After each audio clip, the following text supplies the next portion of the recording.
What on earth is going on here? Richard Donovan's voice thundered across the polished marble of his kitchen, shattering the bubble of laughter that had just filled it. In front of him, his 5-year-old twins, Emma and Ethan, froze mid-spin, their tiny hands still raised in the air. They couldn't hear his voice, they had never been able to, but they could feel the vibrations of his anger, see the storm in his expression. And right between them, her apron swaying as though she had just stepped out of a dream, stood the new maid, her hands poised in the air as if caught in a spell. Her eyes widened when she saw him, guilt flashing across her face like a child caught stealing. Richard's jaw clenched, his fists tightening at his sides. The billionaire CEO of Donovan Enterprises was not a man accustomed to surprises in his own home, especially not ones involving his children. He had rules, strict ones, and no one, especially not the help, had ever dared to cross them. Yet here was a maid, barefoot on his marble floors, twirling with his deaf twins in the middle of his kitchen, as if the house belonged to her. The silence that followed was unbearable. The twins exchanged a glance, their innocent faces confused, unable to hear the anger simmering in their father's tone, only sensing the sudden heaviness in the air. Then slowly, as if nothing had happened, little Emma signed with her tiny fingers, "Dance." She looked from her father to the maid, her blue eyes wide with pleading, her smile trembling at the edges. Richard's heart twisted in his chest, though he refused to show it. He turned his gaze to the maid, her name barely leaving his lips, Maria. His voice was low now, dangerous. "Explain yourself." The maid swallowed hard, her dark eyes flickering from the children back to him. Her voice shook, but there was a quiet strength beneath it. They just wanted to feel the music. Music. The word stung him. His children had never heard a single note of it. He had forbidden even the idea of music in this house. It was a cruel reminder of everything they had been denied since birth. Yet here she was, defying his unspoken law, and worse, his children were smiling in a way he hadn't seen in years. For a moment, Richard was torn between fury and something else he didn't want to name. Shock, perhaps. Curiosity. But whatever it was, it unsettled him deeply. Before we jump in, I want to know, where in the world are you watching from? And what kind of story do you crave next? Drop your answer in the comments below. If stories like this grip your heart and refuse to let go, well, go ahead and hit that subscribe button. I've got another powerful story coming your way tomorrow, and trust me, you won't want to miss it. Now let's get into today's story. Richard Donovan had spent his life ensuring that nothing unsettled him. At 42, he was one of the most feared and respected names in business, a man who had built Donovan Enterprises from the ground up after inheriting little more than a crumbling estate and a family name steeped in scandal. His days were meticulously orchestrated: boardroom meetings, investment negotiations, and press appearances. Control was not just a preference for him, it was survival. And that control extended to his home. Yet beneath the polished veneer of his power, there was a wound that refused to heal. His wife, Grace, had died giving birth to the twins. For years he had carried the weight of her absence like an invisible shroud. She had loved music. She used to fill their home with piano melodies that floated through the halls like sunlight, and losing her had been agony enough. But when doctors confirmed that both of his children were born profoundly deaf, it had broken something inside him. To Richard, music was no longer beauty, it was cruelty. A reminder of what his children could never experience, and what Grace would never share with them. So he banned it. No radios, no pianos, no humming, not even a lullaby. His mansion became a fortress of silence, pristine and efficient, where joy was measured by achievements, speech therapy sessions, progress in reading lips, milestones tracked with clinical precision. He loved his children more than his own life, but he loved them through protection, through rules, through keeping pain at bay. And in doing so, he unknowingly starved them of the one thing they craved most: simple, unrestrained joy. Maria Santiago's world could not have been more different. 25 years old, she came from a bustling neighborhood on the outskirts of the city, where music spilled from open windows, children played barefoot in the streets, and survival meant working harder than your body wanted to.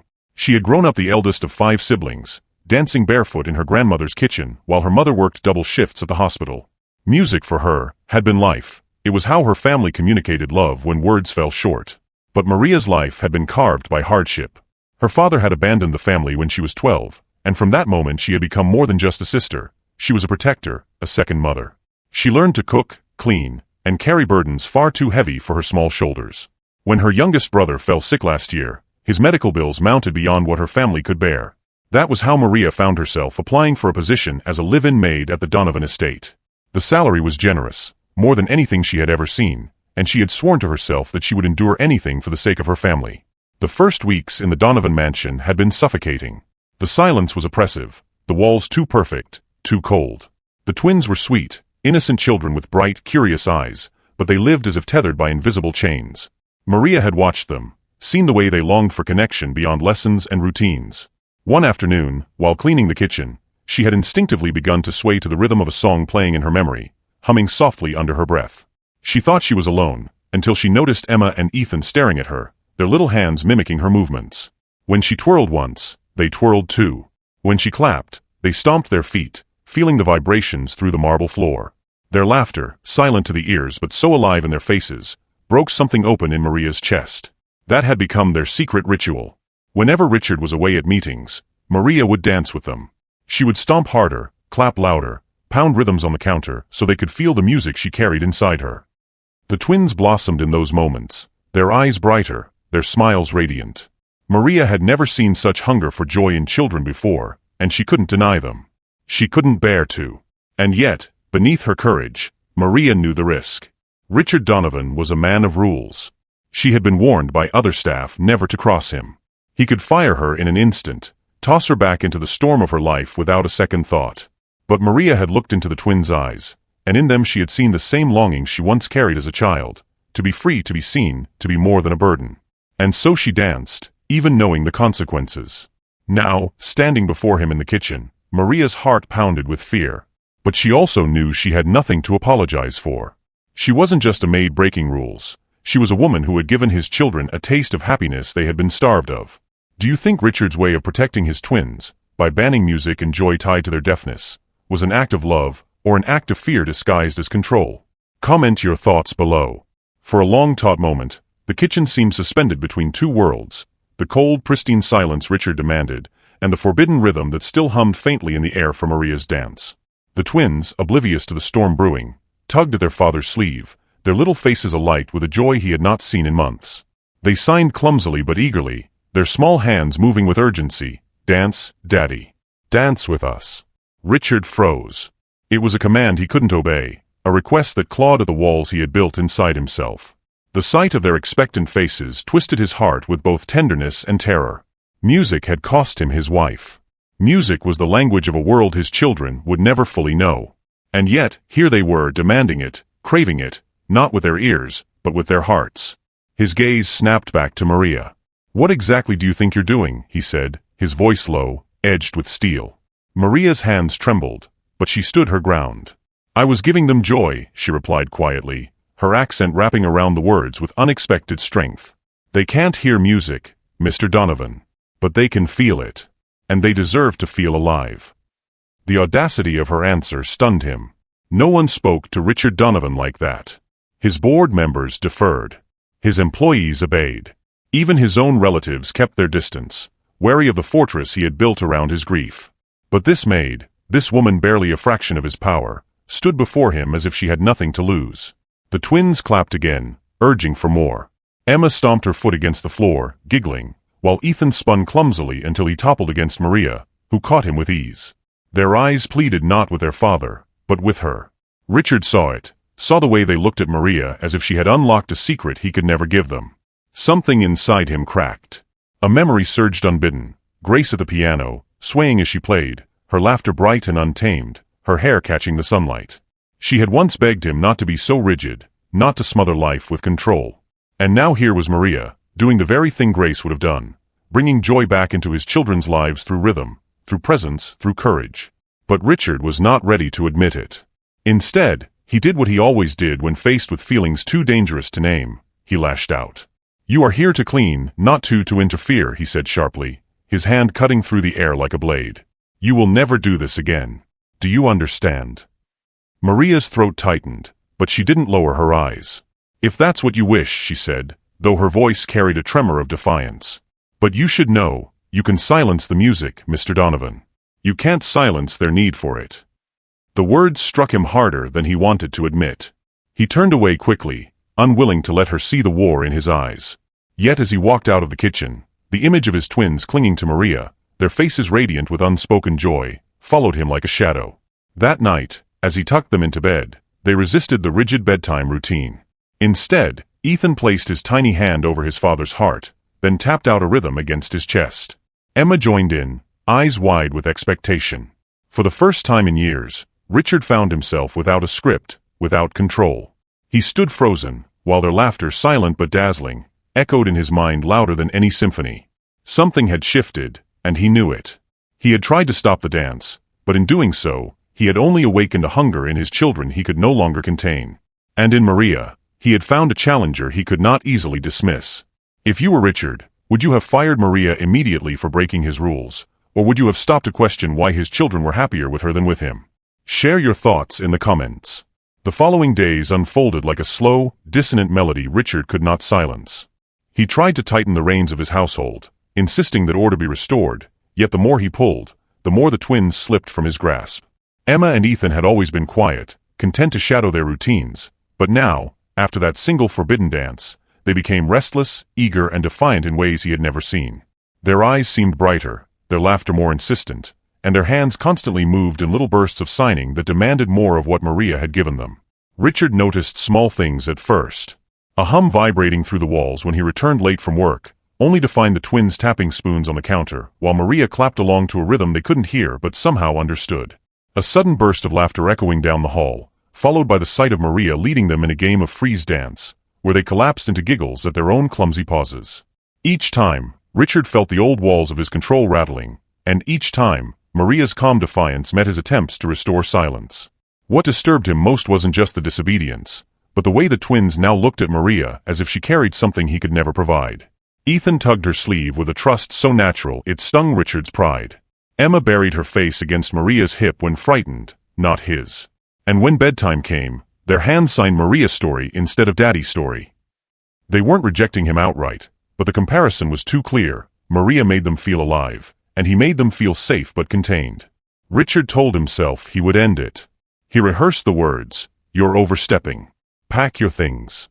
But when he entered the kitchen one night and saw the twins perched on stools while Maria taught them how to sense vibrations through a glass of water resting on a speaker, his resolve faltered.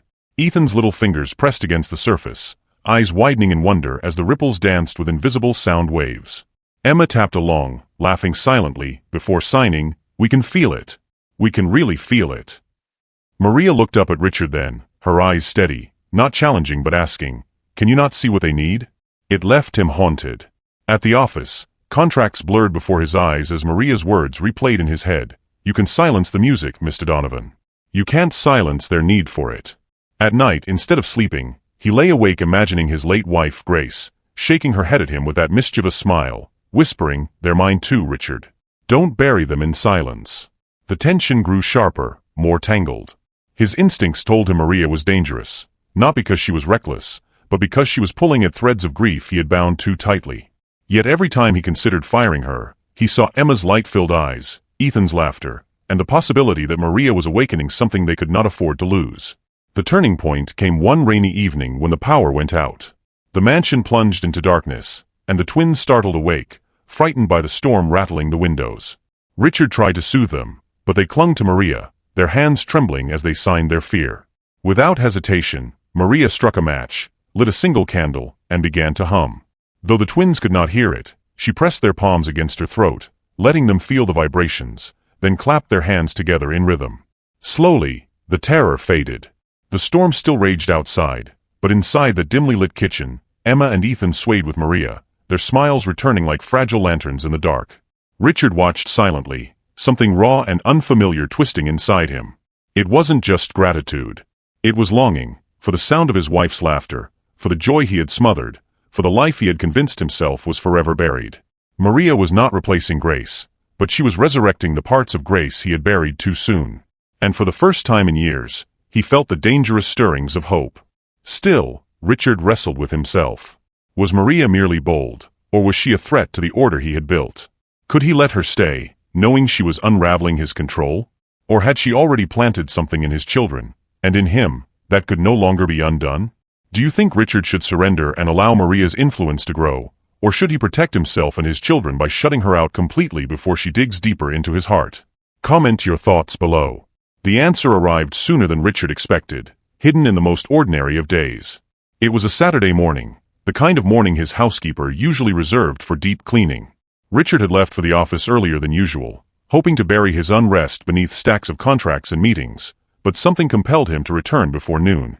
He told himself it was because he had forgotten a file, but the truth was harder to admit. He wanted to see if the laughter he imagined echoing through the halls was real. When he entered the mansion, he followed the faint thrum of vibrations that carried through the polished floors. It wasn't music exactly. It was rhythm, steady and insistent. He moved silently down the corridor until he reached the ballroom, a cavernous room that had been locked for years since Grace's death. The heavy doors now stood ajar, golden light spilling through. Inside, the twins were spinning across the marble floor, their small feet tapping clumsily yet joyfully. And at the center of it all was Maria, not in her maid's uniform, but in a flowing dress of deep emerald he had never seen before. She moved with a grace that belonged not to a cleaner but to a dancer, her body swaying as she guided Emma and Ethan with gentle hands. The children's laughter was silent but radiant, their faces glowing as they tried to mimic her movements. Richard's breath caught. He had not opened this room since the day he buried Grace. And yet Maria moved inside it as if she had been born to that space. He stepped inside, his voice low but sharp. "What is this?" Maria froze, the twins colliding against her legs. She steadied them, her eyes wide, then lifted her chin. "I wanted them to feel free," she said, her chest rising with unspoken courage. "They begged to come in. I could not deny them." "You had no right," Richard snapped, though his anger was laced with something else, confusion, even betrayal. "This room is off limits. No one comes here. No one." Maria's lips trembled, but then, with a boldness that startled him, she spoke words that shattered his composure. "I know what this room means, Mr. Donovan. I know about Grace. And I know she danced here. That's why your children begged me to bring them inside." The air left his lungs. His eyes narrowed. "How do you know her name?" For a moment, silence hung between them, broken only by the rain tapping against the tall windows. Maria's gaze didn't waver. "Because I was here once. Not in this house, but at her side. Grace was my teacher.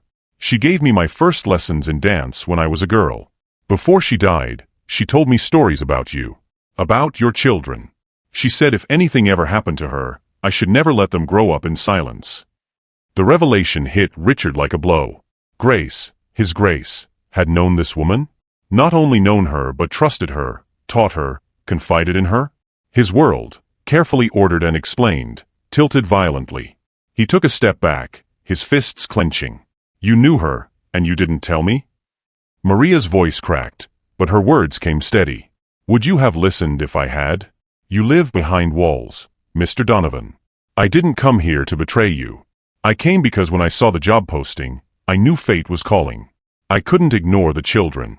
They needed what she left behind." The twins tugged at their father's sleeve then, their eyes wide and pleading. They didn't understand the words, but they felt the tension. Their hands moved in frantic signing. "Dance, Daddy. Please, dance." Richard shook his head, his pulse hammering. The betrayal burned hot in his chest. Grace's memory belonged to him, to his children. Not to this stranger who had slipped into their lives, armed with secrets and rhythm. And yet, as he looked at Maria, her eyes shimmering with sincerity, her hands gently steadying his children, he couldn't ignore the possibility that Grace had left him one final gift, someone who carried her spirit forward. But trust was a mountain Richard had long ago stopped climbing, and now, faced with Maria's revelation, he felt the ground quake beneath him. Was she truly Grace's legacy, or was she manipulating the very grief that defined him? If you were Richard, would you believe Maria's revelation about knowing Grace, or would you see it as a dangerous intrusion into a sacred grief? Share your thoughts in the comments. I'm curious how you'd react. The question festered inside Richard like poison. That night, long after Maria had taken the twins upstairs, he poured himself a drink in the study and sat in the shadows, the glass untouched in his hand. Her words replayed endlessly. "Grace was my teacher. She told me stories about you. She said if anything ever happened to her, I should never let them grow up in silence." It was too much. Too precise. Too invasive. How could this maid, this stranger, hold pieces of Grace he didn't even know existed? The thought filled him not with comfort, but with fury. It was as if Maria had trespassed into a graveyard he had carefully sealed, pulling up memories he had fought to bury. When Maria passed through the doorway to bid him good night, he stopped her cold. His voice was quiet, deadly. "You'll leave tomorrow. Collect your things." The words hung like a guillotine. Maria froze, her face pale but her eyes steady. "If that's what you want, I'll go," she said softly. "But you should ask yourself why the twins are finally smiling again, and why you want to take that from them." She turned to leave, but her final words lingered in the air like smoke. "Grace wouldn't have wanted this silence. And you know it." Richard slammed his fist against the desk after she left, but the hollow sound only amplified the emptiness in the room. Upstairs, the twins stirred fitfully, restless without Maria's bedtime presence. He ignored their soft cries at first, convincing himself they needed to learn. But when he finally went to check, he found Ethan curled in a ball, tears streaking his cheeks, while Emma sat stubbornly awake, her hands moving furiously. "Where's Maria? Why isn't she here?" Richard's throat closed. He tried to calm them, but his presence only deepened their distress. They pushed him away, their little hands clawing for the woman he had just dismissed. In that moment, Richard felt something he had not felt in years: helplessness. The fortress he had built crumbled beneath the weight of two tiny, grieving hearts. Before we dive deeper in, tell me in the comments, where in the world are you watching from? And if stories like this hook you in seconds, hit that subscribe button now. Tomorrow's story drops, and you do not want to miss it. Now back to it. The next morning, Maria stood by the door with her small suitcase, her posture proud but her eyes shadowed. The twins clung to her legs, refusing to let go, their silent sobs shattering the air. Emma signed frantically at her father. "Don't let her go. She makes us happy." Ethan pounded his fists against Richard's knees, his face blotched with tears. Richard's resolve cracked, but pride held him in its grip. "Go," he said coldly, his jaw locked. "This house doesn't need your chaos." Maria bent down, gathering the twins into her arms one last time. She whispered against their hair, tears slipping silently down her cheeks. "You are stronger than you know. Never stop feeling the world, my darlings. Promise me." They nodded, their tiny shoulders shaking, their hands clasping hers until the very last second. And then she was gone. The house fell silent again, but it was no longer the silence Richard had once cherished. It was a suffocating void, punctured by the hollow sound of absence. The twins withdrew into themselves, refusing food, refusing play, their eyes dulled by grief. Richard watched helplessly as their laughter vanished, replaced by the same haunted emptiness that had lived in his own chest since Grace's death. At night, he sat alone in the ballroom, the ghosts of music and memory pressing against the walls. He told himself he had done the right thing, that Maria's presence was too dangerous, too entwined with a past he couldn't bear. But when he closed his eyes, he saw the twins' tear-streaked faces, and heard the echo of Maria's defiant words. Grace wouldn't have wanted this silence. For the first time in years, Richard admitted it, to himself, in the quiet of his own heart. He was not protecting his children. He was burying them alive in the same coffin of grief he had locked himself in. And in sending Maria away, he hadn't saved them. He had doomed them. If you were Richard in this moment, watching your children's joy collapse because of your own fear, would you swallow your pride and call Maria back, or would you cling to control even if it cost you their smiles? Tell me in the comments. I want to know how you'd handle it. The admission echoed through Richard's chest like thunder in an empty canyon. For years he had clung to the belief that silence was safety, that grief buried deep enough would eventually rot away. But looking at the hollow faces of his twins, he realized silence was not safety, it was starvation. He had starved them of the very thing Grace had overflowed with, love that was loud, unashamed, and alive. That night, Richard sat alone in Grace's old study, a room he had not entered in months. Dust covered the shelves where her books still rested, their spines lined like soldiers waiting for orders. On the desk, untouched, was her worn leather journal. His hands trembled as he opened it, the scent of her perfume faintly lingering between the pages. Her handwriting leapt from the paper, looping and tender. "If anything ever happens to me, promise me the children will always know joy. They must never feel invisible, Richard. Dance with them, laugh with them, let them see you vulnerable. That's how they'll know love is stronger than silence." The words struck him like a blade piercing straight through the armor he had worn since her death. All this time, Maria hadn't been undermining him. She had been honoring Grace in the purest way possible. It wasn't manipulation. It wasn't intrusion. It was legacy. Richard closed the journal and pressed it to his chest, the sobs he had denied for years finally shaking free. For the first time since the funeral, he allowed himself to cry, not behind closed doors, not in shame, but openly, violently, desperately. And as the tears came, so did a strange clarity. Grace had chosen Maria long before Richard ever knew her. She had trusted her to carry pieces of herself into the lives of the twins. And Richard, blinded by grief, had nearly destroyed that gift. The next morning, Richard walked into the twins' room. They were sitting on the floor, listless, Ethan hugging a worn teddy bear while Emma traced silent words in the air. Maria gone. Maria gone. His chest ached at the sight. He knelt down, and for the first time in years, he did not try to be composed. He let the tears gather as he signed slowly with clumsy hands, his voice breaking as he spoke aloud. I'm sorry. Daddy was wrong. Emma looked up, startled, while Ethan's lip trembled. Richard reached for them, pulling them both against his chest, their small bodies stiff at first, then melting into him as sobs broke free. They had never felt his grief, only his distance, but now they felt his heartbeat hammering against them, raw and real. I should never have sent her away, he whispered into their hair. She brought you light, and I was too afraid to see it. But no more. We're not going to live in silence anymore. In that moment, something shifted.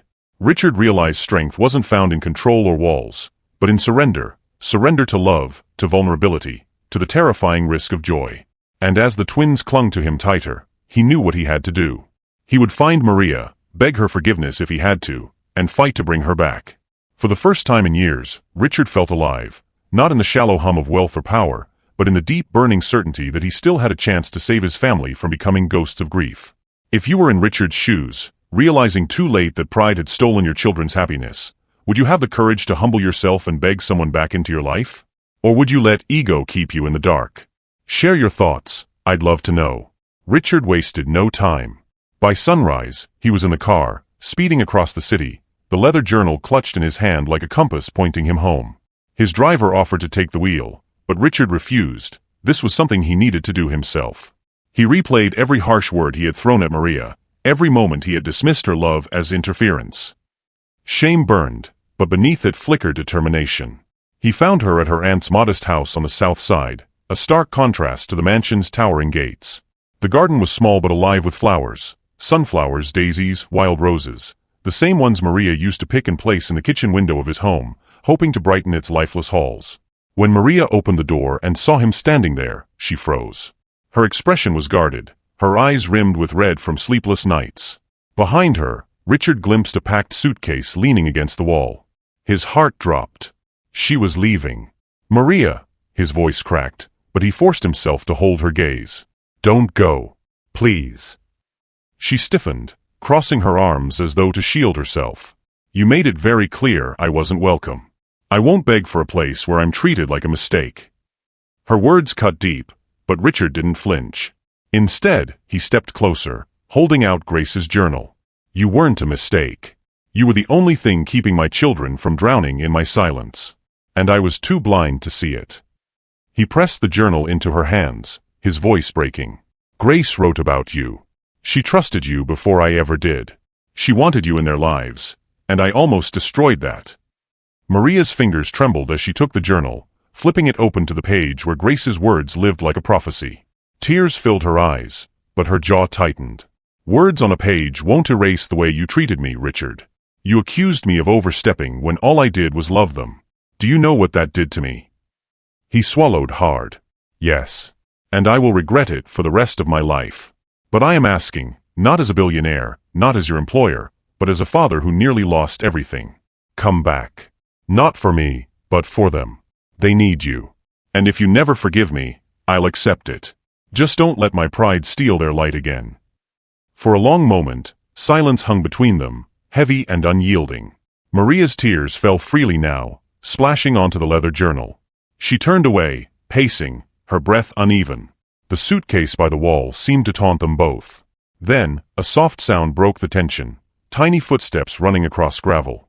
Richard turned to see Emma and Ethan standing at the gate, their driver having quietly brought them, knowing they couldn't wait at home. The twins rushed forward, signing frantically with tears in their eyes. Please, Maria. Don't leave us. Maria's composure shattered. She dropped to her knees as the children collided into her arms, their little hands clutching her face, their voices breaking with sobs even though sound meant little to them. They didn't need words. Their desperation was enough. Richard stood behind them, his chest tight, watching as Maria's walls crumbled. She looked up at him through her tears, and for the first time, he didn't look like a man carved from stone. He looked like a man stripped bare, humbled, pleading. And in that moment, the choice became clear, not for him but for her. Maria kissed the tops of the twins' heads, her voice trembling as she whispered, I'll stay. For you. The twins cheered in their own silent way, Ethan jumping up and down, Emma clapping her hands wildly. Richard exhaled, his knees nearly buckling with relief. But Maria's eyes stayed locked on his. "This doesn't mean I forgive you," she said firmly. "Trust takes more than an apology. You'll have to earn it." He nodded, tears blurring his vision. "Then I'll spend the rest of my life earning it." And for the first time, Maria believed him. If you were Maria, given a second chance to walk away or stay, would you risk your heart again for the sake of 2 children, or would you protect yourself from further pain? Drop your thoughts in the comments. The following weeks unfolded like the slow blossoming of a garden after winter. The mansion, once a fortress of silence, began to hum with life. Maria returned, not as a maid bound by duty, but as a presence the children clung to, a steady light in their world. The air was lighter, the halls less hollow, and even Richard found himself breathing differently, as though some invisible weight had finally lifted from his chest. It wasn't an instant miracle. There were awkward silences, hesitant conversations, and moments where Maria's guarded heart reminded Richard that trust was not won overnight. But he didn't falter this time. Instead of hiding behind his wealth and power, he humbled himself daily, sitting with Emma and Ethan during their sign language lessons, joining Maria in small kitchen dances, even daring to laugh when Ethan smeared flour across his suit jacket one morning. For the first time in years, laughter felt like home. The twins thrived. Their smiles became more frequent, their confidence stronger. They signed more boldly, their hands painting stories of joy and connection. One evening, Emma tugged on Richard's sleeve, her tiny fingers spelling out clumsily but proudly, "Daddy Dance." His throat tightened as he looked at her, then at Maria. The old Richard would have refused. But this man, the one reborn through their love, took Emma's hand and spun awkwardly in the kitchen while Maria laughed softly, her eyes shimmering with a warmth she had tried so hard to protect. The journal remained in Maria's care, placed gently on her bedside table each night like a reminder that Grace's presence still guided them. Sometimes Richard would find her reading it quietly, tears rolling down her cheeks, and he wouldn't interrupt. He'd simply sit beside her, letting silence speak the words he hadn't yet earned. One late afternoon, as the sun bathed the kitchen in golden light, Maria stood at the counter kneading bread while the twins giggled nearby. Richard stepped in, removing his tie, watching the scene as though afraid to break its spell. He cleared his throat softly. "Maria." She glanced up, her hands dusted with flour. "I know I said I'd spend my life proving myself. But if there ever comes a day you believe me, I want more than forgiveness. I want a life with you." Maria froze, the weight of his words hanging between them. Her eyes searched his, looking for cracks, for arrogance, for the man who had once tried to control his grief by controlling everything around him. But all she saw now was vulnerability, raw and unmasked. Slowly, she set the dough aside, wiped her hands, and walked to him. She didn't answer with words. Instead, she placed her hand gently against his cheek, her eyes glistening. The twins, oblivious to the weight of the moment, burst into laughter as they signed wildly to each other, dancing to a rhythm only they could feel. And somehow, Richard and Maria both knew, it wasn't a perfect ending, but it was a beginning worth fighting for. That night, as Richard tucked Emma and Ethan into bed, Maria stood in the doorway, watching. He kissed their foreheads and whispered words they couldn't hear but could feel, "You'll never be alone again." Then, when the twins drifted to sleep, he turned to Maria, reaching for her hand. Together, they walked down the hall, no longer strangers bound by grief and duty, but 2 souls daring to build something new out of broken pieces. And though the road ahead promised challenges, it also promised love, laughter, and the music of joy they had once thought forever lost. Do you believe people can truly change when love and family are at stake? Or do you think some wounds leave scars too deep to heal? Share your thoughts in the comments. I'd love to hear your perspective. Thank you for watching all the way to the end. If this story moved you, the next one will hit even deeper. It's more gripping, more unexpected, and waiting for you right now. Don't hesitate. Click the video on your screen, and I'll see you in the next story.